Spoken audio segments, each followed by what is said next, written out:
They said eventually you'll find it out there, along the hollow in the misty air. Yo, what is good, everyone? Welcome to the Fantasy Football Prodigy Podcast. My name is Tyler Anderson, and I am your host. And in this episode, we are going to be recapping day one and round one of the 2026 NFL Draft. And most importantly, we're going to be breaking down what it means for fantasy. Obviously, we still have 6 more rounds coming up. But yeah, round one, all these players that got drafted are in line to make a big impact for your fantasy football season coming up. So I am technically recording this on Friday, April 24th. The draft was Thursday, but I was at the Timberwolves game. If you're watching the video on YouTube, that's Fantasy Football Prodigy over on YouTube. If you want video, you can see my Wolves playoff shirt. Actually, pretty sick design, honestly. Pretty cool.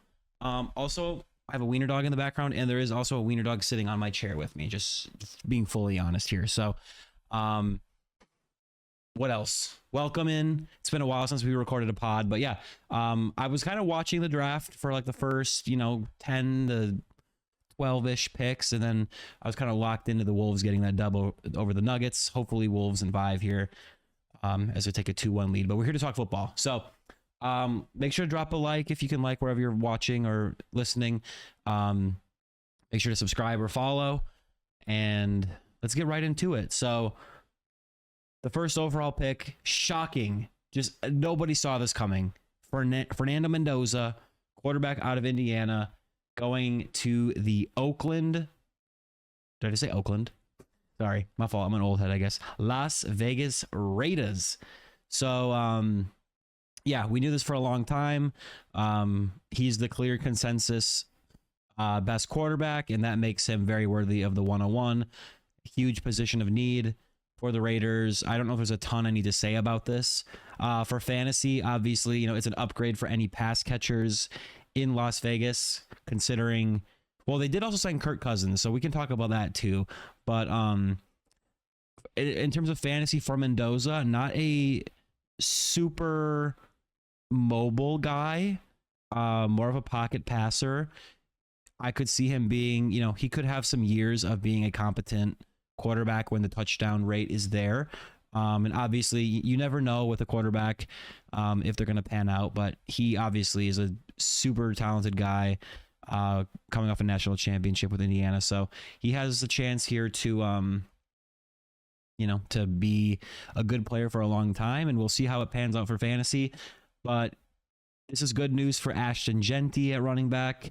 Brock Bowers at tight end now has a pretty competent quarterback room here after suffering through some bad play last year. And the receiver room still consists of Trey Tucker, Jalen Naylor, and Jack Besh. So, they did bring in Naylor, hardly know her. So they have some weapons there. And with them signing Kirk Cousins, I do think Kirk is going to start the year. And I do think they're going to take their time with Mendoza. Kirk Cousins is not prime Kirk anymore, but I think he still does have something to offer. And I think the Raiders are going to be okay letting Mendoza sit for a good chunk of the season.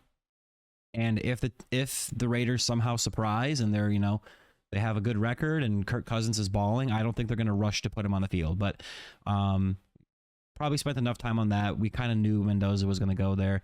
And unfortunately, like I said, not a super mobile rushing quarterback, which is where you really get that super high value fantasy upside. But you still obviously can get fantasy points from good passers. So it just, we just got to see kind of what the offense looks like. And obviously as a rookie with no rushing, it might not be super electric, especially if he doesn't play. But if he doesn't play for a while. The second overall pick, the New York Jets took edge rusher David Bailey out of Texas Tech. This is a fantasy football podcast, so I'm not going to spend too much time on the defensive side of the ball. I will say, though, very good to see that one of the big 3 receivers didn't go there. Jeremiyah Love didn't go there crazily. So we don't want our fantasy options to go to the Jets. So moving on, this kind of surprised me here. Running back Jeremiyah Love went number 3 overall to the Arizona Cardinals. This guy is arguably the best player in the draft. You know, teams typically don't like to invest early draft capital in a running back unless they're a generational prospect type of player. You know, Genty got picked super early last year, like a Bijan Robinson type of guy. Gibbs was picked pretty early. I believe I heard this was the earliest first round running back since Saquon. Is that true? When was Saquon drafted? Let's see. He was taken 2nd overall in 2018. So, but yeah, I did not think the Cardinals would go this route. They have a lot of other needs. Not to say that Jeremiyah Love, isn't instantly their best running back and offensive weapon, but for a team that has a lot of holes to fill, usually investing a pick in a running back is not the move, just because you have a lot of other holes to fill. By the time you're maybe competitive, the running back shelf life isn't super long, and you got to pay the guy a second contract. And it's weird because I do think he's going to be a great player. And at the running back position, it's sometimes predictable when you get these prospects to know that they're going to be so great. But you're looking at a team that they have Tyler Algier, who they just signed this offseason.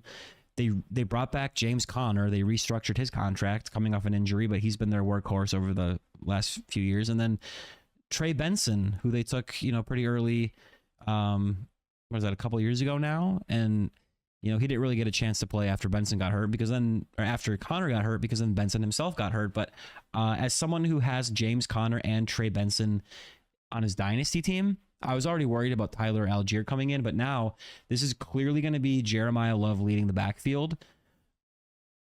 Some of these other players are going to be involved. I think we could see a trade here. I don't think they're going to trade Algier because they just signed him. Does James Conner go? It's just odd because they restructured his contract to keep him. And now it looks like he's either not going to play or they're going to have to trade him. And then Trey Benson, that's another prime trade candidate. I don't know how much you're going to get for kind of a running back who hasn't done much in Trey Benson, and then an older running back in James Conner. But Jeremiyah Love, in terms of fantasy, I mean, he's a tremendous prospect. He can pretty much do it all. And yeah, we'll see how this offense looks. No more Kyler Murray. Right now, their depth chart is Jacoby Brissett, Gardner Minshew, and Keaton Slovis. So they have weapons, with Love, that mishmash of running backs: Marvin Harrison, Michael Wilson, and Trey McBride. But yeah, it's and Jacoby, they didn't win games last year, but he was putting up fantasy production. So we'll see how that goes. But the Dynasty 101, I think, in most people's eyes, and I don't think that changes after that draft pick. But in a super flex, it's pretty much him or Mendoza. I think Jeremiyah Love is good enough where you might want to take him over Mendoza, just considering the lack of mobility with Fernando. But if you're super quarterback needy, maybe you go Mendoza. So unless I'm missing something here, those should be the top 2 dynasty rookie picks. That is, not just overall, but rookie. Carnell Tate, wide receiver out of Ohio State. That rhymes. Going to the Tennessee Titans. So one of the big 3 receivers goes off the board. Tate was the first one to go at the 4th overall pick. A lot of people thought Jeremiyah Love would go here, but it ends up being Carnell Tate.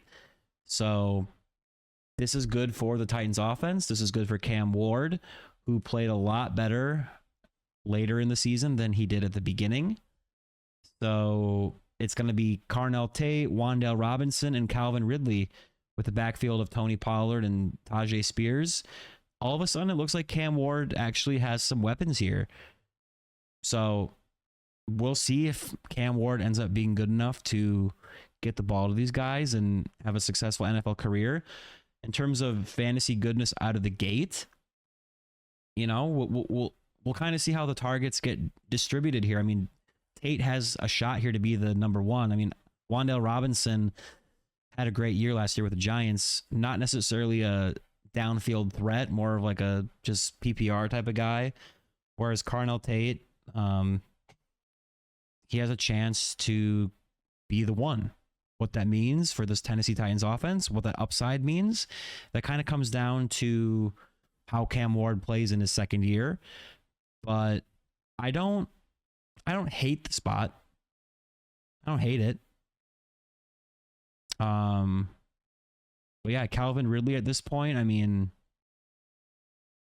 for if you have him in Dynasty, I mean, I you know, you might get a week here and there, but he's kind of fading out of fantasy relevance with this depth chart unless he gets moved. Plus, they have Alec Iamaner and Chimere Dike from last year, who kind of made a little bit of noise. Dike especially just as a returner as well, so they got some talent on that offense. So, moving on, the New York Giants with the 5th pick took Arvil Reese, linebacker out of Ohio State. No offensive players there, obviously, and there were rumors that they might take Jeremiyah Love if he was available, which would have been devastating for Cam Scadaboo. I don't think they would have or should have done that, but they didn't even get the chance to, so they take a linebacker. Next up, we had a trade. So the Chiefs had the 9th pick, the Browns had the 6th pick, and the Chiefs traded up from 9 to 6 with the Browns. And they also gave Cleveland a 2026 3rd round pick, the 74th pick, and a 2026 5th round pick, the 148th pick. So they moved up a few spots, and they end up taking a corner out of LSU, Mansour Delane. Is that how you pronounce that? Yeah, so they just got rid of McDuffie. And they replaced that spot. I kind of want to look up what that Trent McDuffie trade was, just to kind of get a full picture here. So the Chiefs traded away Trent McDuffie, who was a fantastic corner, and they ended up getting 4 draft picks. So the Chiefs got the number 29 pick, a 2026 5th, 6th, and a 2027 3rd round pick, according to this ESPN article. So they got rid of a star corner, but they're hoping to replace it with Delane. So again, fantasy football podcast. Don't want to super talk about the defensive side of the ball, but obviously it'll probably help their defense. But more importantly, they didn't take a receiver here. So Rashee Rice didn't have a guy come in at this point to, kind of take targets away from him. And the Chiefs are kind of an exciting landing spot for various weapons. Obviously, with them signing Kenneth Walker at running back in the offseason, it kind of minimized their odds of taking a guy like Jeremiyah Love here, which, again, he didn't even get to this spot. So moving on to the next pick, though. Another team that might have taken Jeremiyah Love if he were here, but they go linebacker. Sonny Styles out of Ohio State. So 2 Ohio State linebackers in the top 7, it looks like. Plus Carnell Tate out of Ohio State. Wow. Just dominating the draft here early. That's crazy. Yeah, they go linebacker. So yeah, that no real fantasy implication there. Obviously, the Commanders had a really bad defense last year. So maybe, obviously drafting a stud defensive player early, maybe that kind of helps them be better on defense and not as cake of a matchup, and in turn might not need to play as fast on the other side of the ball, but that's kind of all the fantasy implication there.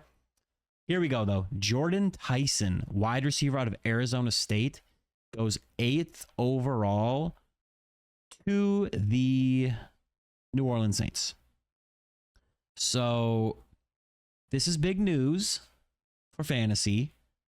Tyler Shuck at quarterback wasn't really expected to come in and be very good, but he played really well when he got a chance after taking over for Spencer Rattler last year. And Chris Olave had a career resurgence. I mean, the dude had all these concussions and, there was worry, like, is this guy's career going to be shortened by this? And, you know, can he get a quarterback to get him the ball? And he came out and had a really, really great year for fantasy. Put up 100 receptions for 1,163 yards and 9 touchdowns. Just awesome for a player that we kind of want to see succeed. And he played 16 games last season to put up those stats. But now we bring in Jordyn Tyson, who, you know, the number 2 receiver behind Chris Olave was Devon Vele before this. So they needed to bring someone in this draft, or, you know, prior in free agency. You could argue the number 2 is actually Juwan Johnson, but Jordyn Tyson is going to have a chance to step in here and be the number 2. You know, it does probably limit Chris Olave's upside a little bit, but again, in turn, it's always this argument of, do you want all that volume, or do you want the offense to be better? Like with a guy like Tyson on the field, you know, maybe teams can't just focus on covering Olave all the time, and maybe the offense will move the ball and have more scoring opportunities. So I don't think it's necessarily like the worst thing for Chris Olave, but, you know, they drafted this guy 8th overall to be a great player, and they want him to obviously be involved. So kind of got to see how that plays out. But I think Olave is still going to be good for fantasy, and but yeah, and it might be a little more competition for targets here. Yeah, that's all I really have to say about that. So we'll move on to the Browns, who again traded back. They take a tackle, Spencer Fano out of Utah. So the Browns needed help on the line. And I'm not going to lie, I don't know a ton about the offensive lineman class, but it says they get the most versatile offensive lineman in the class. So we'll see where he plays, but he's listed as an offensive tackle. And then right after that, the New York Giants, who are picking 10th after trading defensive tackle Dexter Lawrence away for the 10th overall pick, they take another tackle here. So back-to-back offensive tackles. Francis Mauigoa out of Miami. Is that how you pronounce that? I hope so.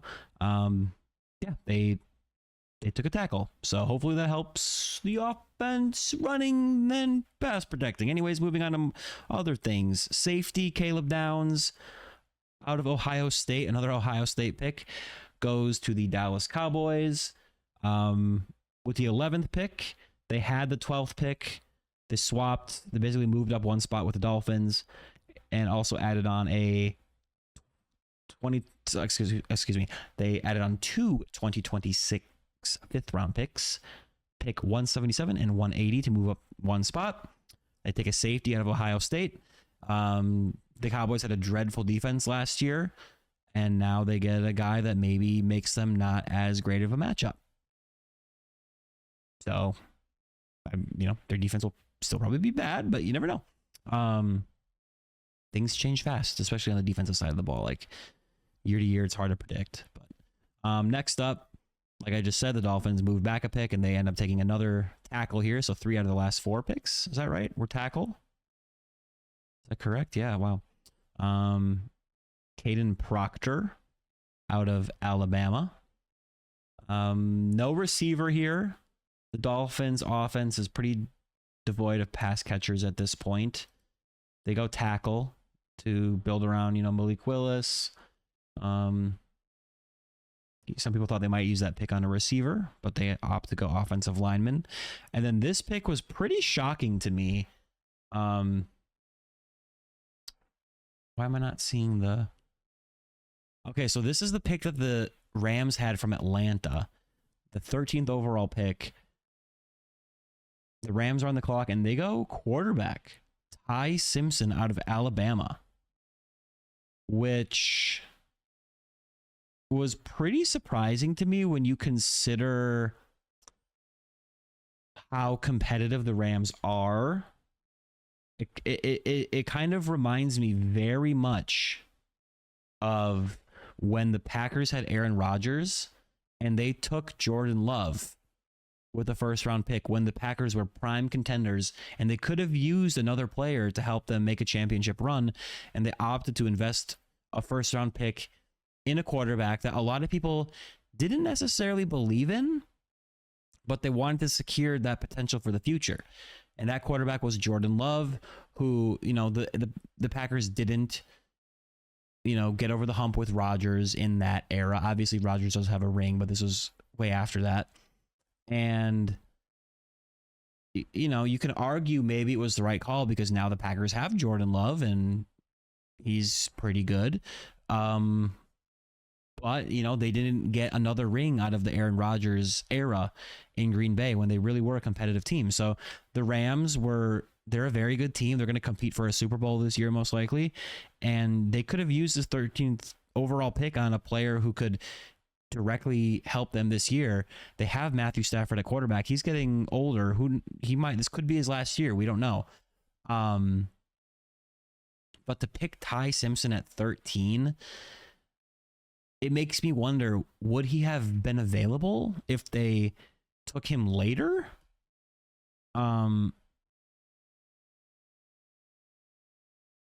His stock has been kind of hard to evaluate. It's a weak quarterback class. Fernando Mendoza was the clear best, which kind of drives up these other prospects that aren't necessarily as talented. But yeah, I guess in terms of long-term dynasty outlook, you know, if Ty Simpson can be the future of the Rams offense, that's obviously better than Stafford retiring and you having nobody, or if he goes down this year and you have Stetson Bennett. But, you know, he's not a top prospect for a reason. You know, I know he's the number 2 quarterback in most people's minds, but it's not like other years where you have like a bunch of stud quarterbacks. But again, it's kind of like Jordyn Love, where a lot of people didn't necessarily believe in the pick then. You can still argue it wasn't a great pick at the time, but in the long run, the Packers did get their quarterback of the future out of it. So again, it's not worth me sitting here and trying to decide if he's going to be good or not, but he has a chance to sit behind Stafford, learn from him in a Sean McVay offense, learn from his coach in McVay. And yeah, we'll see. You know, we'll see possibly as soon as next year what he can do. And yeah, their only other quarterback on the roster, I guess I should say, their backup quarterback before that pick was Stetson Bennett. So at the very least, they secured a backup who will probably be their true backup for the season. So, yeah, a very, very interesting pick. I was a little surprised to see that. But I thought they'd go with someone who could help them this year get over the hump, because the Seattle Seahawks are in that division. You know, they got to not only compete with them for the Super Bowl, but just to win their own division. So next pick, the Baltimore Ravens take a guard out of Penn State with pick 14. His name is Olaya Vavega Lowane. I hope I said that right. So they get a guard, which, you know, they lost their center in free agency. This says no team had a worse guard duo last season than the Ravens. So I guess they needed a guard, which I have Derrick Henry on my dynasty team. So thank you very much. I appreciate that. Next up, the Tampa Bay Bucks take Ruben Bain Jr., edge rusher out of Miami. So that will not really mean a lot for fantasy. Okay, so this is the guy that this says he was the first defensive end with sub 31-inch arms to get drafted in the first round since at least 1999. I remember hearing about this guy online. So obviously that's not everything, but having long arms is kind of a big kind of important characteristic for edge rushers. So he'll look to become the first player with that arm length to have a 10+ sack season in that same span. That's funny. This was another huge pick for fantasy, though. Kenyon Sadiq, tight end out of Oregon, just athletic freak. Didn't have a lot of college production, but he goes to the New York Jets at pick 16 here. You know, he is enticing. He is an extremely athletic, and that's where the sentence ends. He's very athletic. He might even be talented, but he did not put up much production in college. So how is he going to do it in the NFL? Sometimes that does happen, but yeah, this was a little surprising. I did not think the Jets would do this, especially after drafting Mason Taylor in the second round last year at tight end. Maybe they'll, I mean, I would think you kind of got to use both of these guys, right? You got to try it. I don't know. Like, is Sadiq going to line up out wide more? Like, I guess I don't know. And yeah, I mean, I'm reading this right here. I'm reading this on ESPN. This is a bold selection for a historically unproductive first round tight end. He had 21.2 yards per game, which is the lowest for a first round tight end in the last 15 drafts. But he's an athletic freak. And guys, like, I don't want to sit here and be like, oh yeah, he sucks, and have him be like a Hall of Fame tight end. But at the tight end position, athleticism is extremely important compared to other positions, because those are the guys that can really make a difference at tight end versus, oh, your guy randomly caught a touchdown, or he had 5 for 55 and he was a top 12 tight end on the week. Like, you can actually be a true difference making tight end if you can have breakaway plays and put up a lot of yards. But it's like, the guy never did it in college. That's why, you know, usually when that's the case, I feel like it doesn't work out, especially when you go to the Jets. I mean, we didn't want top receiver options to go to the Jets. It's the same with tight end. So I don't know, man. I don't want to say I'm out on Sadiq, but in terms of like dynasty rookie drafts, I mean, he's gonna go. He's got hype around him where he's gonna go early, probably, you know, in the first round. I don't know what like ADP is right now with this pick, but he's been like a very hyped up prospect for a while. So I could just definitely see that not going the way we want, you know? So that's a big move though. And, you know, got Geno Smith throwing him the ball, so we'll see. We'll talk more about the Jets' offensive weapons later. Next up, Blake Miller out of Clemson, offensive tackle, goes to the Detroit Lions. Yeah, they add to their O-line. They are a great offense, so it'll just continue to kind of help there. Next up, my Minnesota Vikings take Caleb Banks, defensive tackle out of Florida. I'm a Vikings fan. I don't know how to feel about this pick. He's broken his foot multiple times since over the last couple seasons. He had a great year in 2024. He only played 3 games in 2025.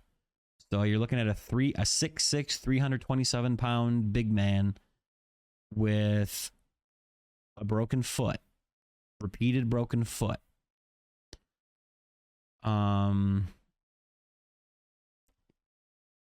Yeah. It's pretty risky. The Vikings did lose Hargrave and Jonathan Allen. It's risky. If it works out, if he gets back to his former self and the injuries don't derail his career, it could work out. But yeah, I mean, he's currently injured, and there's been reports that it's expected he'll be ready for I think it was the start of the season or early in the season, but yeah, we'll see. So I hope that works out. We can't blame Kwesi if it didn't work out. I know he just got fired. I guess I don't know who was behind that decision, but it's a risky one, but we'll see. Hopefully it works out for my Vikes. Next up, the Panthers take Monroe Freeling, offensive tackle out of Georgia. So they needed a tackle, and they got one. So I guess yay for Bryce Young. Good for him. Next up, this is kind of a big trade here for fantasy. My dog just jumped off my lap. This is a big pick for fantasy. With the 20th overall pick, the Eagles traded up with division rival Dallas Cowboys from 23 to 20 to take wide receiver out of USC, Makai Lemon. The last of sort of the big three receivers goes off the board here. The trade was the Eagles getting pick number 20 along with a 2027 7th round pick. The Cowboys receive pick number 23, a 2026 4th round pick, number 114, and a 2026 4th round pick, number 137.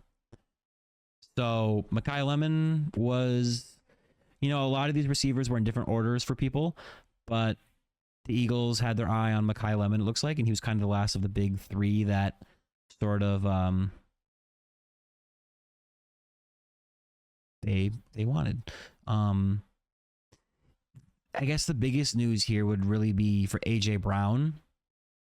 It sounds like he's going to get traded, and there's been rumors about that all off season.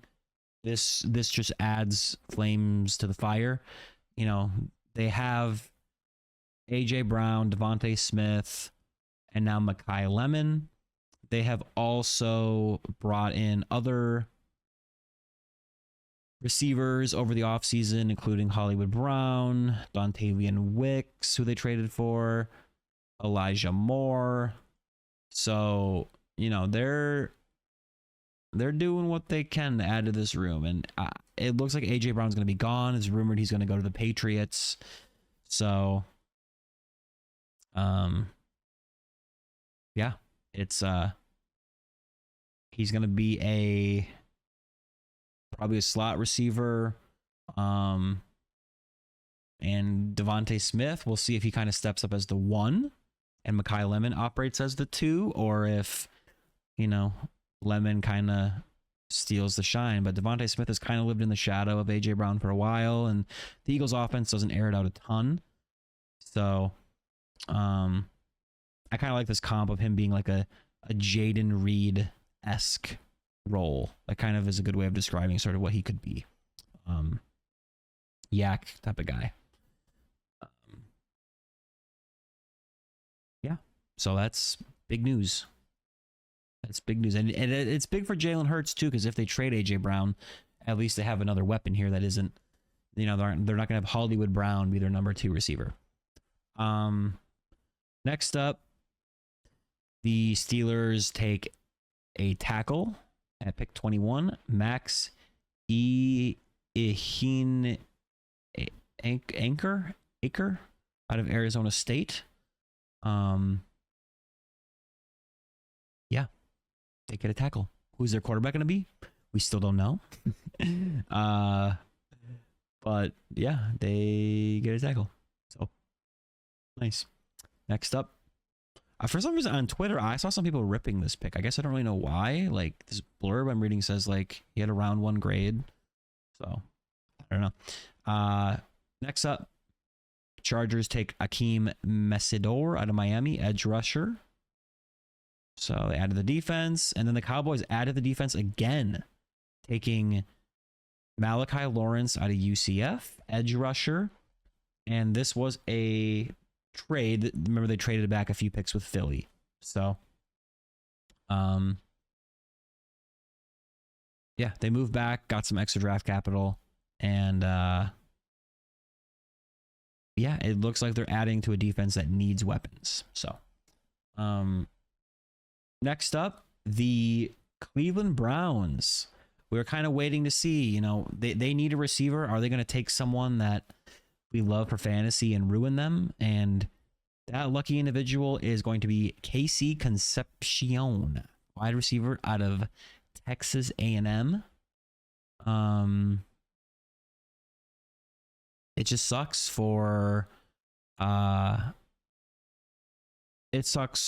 a prospect goes to the Browns. Like, you know, a lot of these franchises ebb and flow. Every franchise has its ups and downs. No one is just good for all of time. But the Browns are one of these teams. Hey, Lydia. Hi. They're one of these teams that seem to constantly be bad, as, you know, like, they might have a year where they're decent, but you know what I mean? Like, they just seem to be a dysfunctional franchise. So regardless of what you think of him as a prospect, it's not great. It's already not a great situation. They took him over other available receiver Omar Cooper Jr., who we'll talk about in a little bit. And yeah, I mean, obviously there's potential here to be good, but I mean, you're on the Browns. Your quarterback's going to be Shedeur Sanders or Deshaun Watson, the corpse of Deshaun Watson. I mean, Jerry Jeudy, Cedric Tillman are there. Harold Fannin Jr. at tight end's going to eat up targets, and you know, none of those receivers could do anything last year. So it worries me, the landing spot. It really does. That the Browns and the Jets, you know, I was worried, like, who are they going to take and quite possibly ruin for fantasy, at least till they can move on to another team. But sorry, Browns and Jets fans. I don't know if I would think you'd mostly agree with me. But we'll see. Moving on, the Chicago Bears take a safety, Dylan Feineman out of Oregon. They have a lot of good offensive pieces, so they decided to go defense here. Next up, the Houston Texans trade up with the Buffalo Bills from 28 to 26. The Texans also receive a third-round pick this year, pick number 91. And the Bills receive a 2026 third-round pick, pick number 69, very nice, and a 2026 fifth-round pick, pick number 167. With that pick, the Houston Texans take Kalen Rutledge, guard out of Georgia Tech.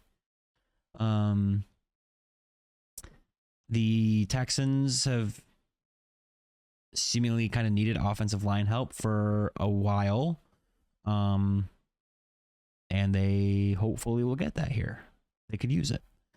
Next up, Chris Johnson. Not that one. That's the cornerback out of San Diego State. Goes to the Miami Dolphins after trading with the 49ers. So the Dolphins get this 27th pick, as well as a fourth-round pick, which would be pick number 138. The 49ers move back to pick 30, which they then traded later. And they also get a 2026 third-round pick, pick 90. So they go cornerback here. Yeah, the Dolphins' offense is still pretty lacking in the weapons department, other than Devon Achane. But they decided to go defense there. And then after that, the New England Patriots here. So they traded with the Bills. The Patriots got this pick, pick number 28. The Bills moved back to pick 31, and they also added a fourth-round pick this year, pick number 125. And the Patriots go tackle Caleb Lamu out of Utah. So that's actually an interesting pick here. So Will Campbell kind of struggled a little bit last year. And then their other tackle, Morgan Moses, is 35, their right tackle. So, yeah, it says Lamu, his experience is exclusively on the left side. There's an opportunity to try him on the right side. More of a pass blocker than a run blocker at this point. So it'll be interesting to see if he plays over Campbell or Moses, or if it's more of someone for the future, because they could probably use help there if Campbell struggles again, or if Moses is a little older. But I don't know. That's an interesting pick. I'm interested to see kind of what happens with that. And then the Kansas City Chiefs end up taking Peter Woods. I believe this is the pick from the McDuffie trade, pick number 29. Peter Woods, defensive tackle out of Clemson. So again, not a fantasy football pick. They obviously have Chris Jones in the middle of that defensive line. And they kind of add to the line here with Peter Woods. So for fantasy, I mean, they didn't make any big splashes here. And, over the last few years, it's kind of been more of a defensive team. And they're continuing to kind of build off of that, And unfortunately, I hate to say it, but we had another fantasy potential impact player go to the New York Jets. And that's going to be Omar Cooper, wide receiver out of Indiana, going to pick 30 to the New York Jets after a trade. So the Jets get the 30th pick here, and they traded up with the 49ers. So the 49ers get the 33rd pick, which is a second round pick technically, but it's only a 3-spot difference. And to move up 3 spots, the Jets also added on a 2026 5th round pick, which is pick number 179. So not a bad price to pay to move up and make sure you get a receiver that you want. And even though it's not a great landing spot, I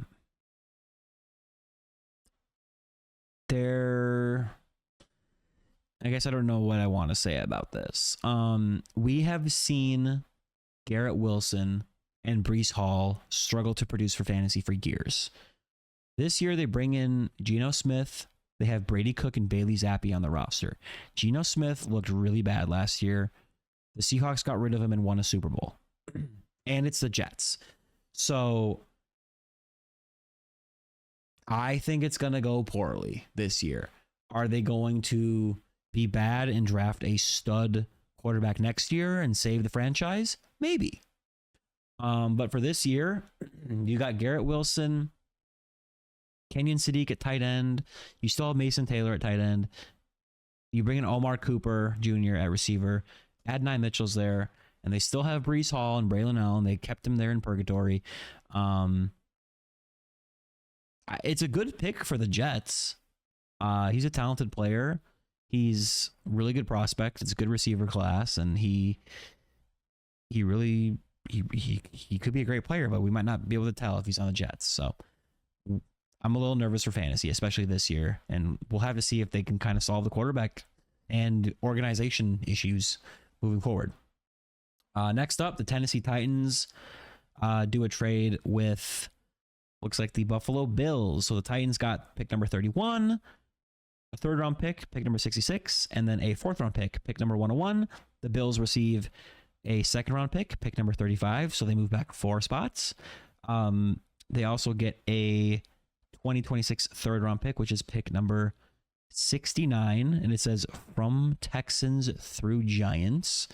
And then the Bills also get a 5th round pick this year, pick number 165. And they take edge rusher Keldrick Falk out of Auburn. So they added their receiver early, and they add to the defense here. I don't think they necessarily needed another weapon. It's another defensive piece for Coach Robert Saleh to try to build his defense. And then the last pick of the draft, and it's a big one for fantasy, and that's going to be Jadarian Price, running back out of Notre Dame, going to the Seattle Seahawks, Super Bowl champions. So there were 2 running backs taken in round 1, and they were both Notre Dame players. Obviously, Price played behind Jadarian Price. Price. Dude. Oh my God, I touched my desk and it moved my whole camera on the last pick. How annoying is that? Obviously, Jadarian Price played behind Jeremiyah Love at Notre Dame. So, you know, you're kind of in his shadow there. I've heard some people love Price as a prospect. Some people weren't very impressed. But a big part of fantasy success is landing spot. And this is about as good of a spot as you can get. The only issue here is you do have Zach Charbonnet still in Seattle. This is the guy who kept Kenneth Walker off of the field. He was very involved in this offense on top of Kenneth Walker dealing with injuries. So it was a combination probably of Charbonnet getting involved and also wanting to keep Kenneth Walker fresh. But we know Kenneth Walker is very talented. Super Bowl MVP, got a big contract with the Chiefs, big play guy. But the team still wanted to get Charbonnet involved for whatever reason. One reason or another, whether it's injury, liking Charbonnet, whatever it is. And Charbonnet's not a electric player, but he does the dirty work. He gets it done. He gets what's there. So Jadarian Price is going to come in here, and I'm not necessarily going to say that even though he's a first-round pick, he's going to be the true workhorse. I think Zach Charbonnet, even though he's coming off of that ACL injury, once he's back and healthy, I think it'll be a bit of a split. How much of a split it is, that remains to be seen. But it's probably going to be a 1-2 punch that they just won a Super Bowl off of. Why would they change it? So it's a good landing spot. It's not perfect. And there are questions as to how good of a prospect Price is. Jeremiyah Love was a clear 101. You had a number of guys who could have been the second running back taken. And we're going with a guy that played behind the first running back taken in the draft. So I think he'll be fantasy relevant. I don't know if I expect him to be a fantasy superstar as the backfield stands right now with Charbonnet there. But we'll see. We'll see. And that was the first round, ladies and gentlemen. So, yeah, we got some big moves here. And obviously, we still have second and third round on Friday. And then rounds 4 through 7 on Saturday. And, yeah, we'll be talking about the draft later on. And, you know, some of the things I said might be irrelevant if depending on who gets picked. You know, maybe someone who's all alone in an offense, they get a receiver added. So we'll see. Maybe we'll see what happens. So thank you guys for watching or listening. I appreciate it as always. Please make sure to drop a like and subscribe if you can, wherever you're listening. Make sure to subscribe or follow for sure. If you're on YouTube, drop a like, please. And yeah, I'm getting excited for the fantasy football season here, guys. The NFL draft is here. Rookie drafts are going to be happening. You know, redraft leagues are going to be happening sooner. It's going to be the blink of an eye, and we're going to be back. Get ready. Vikings winning it all. Let's go. But yeah, I'll see you guys in the next one. Thanks for watching. Drop a like and subscribe, and I'll see you later. Peace.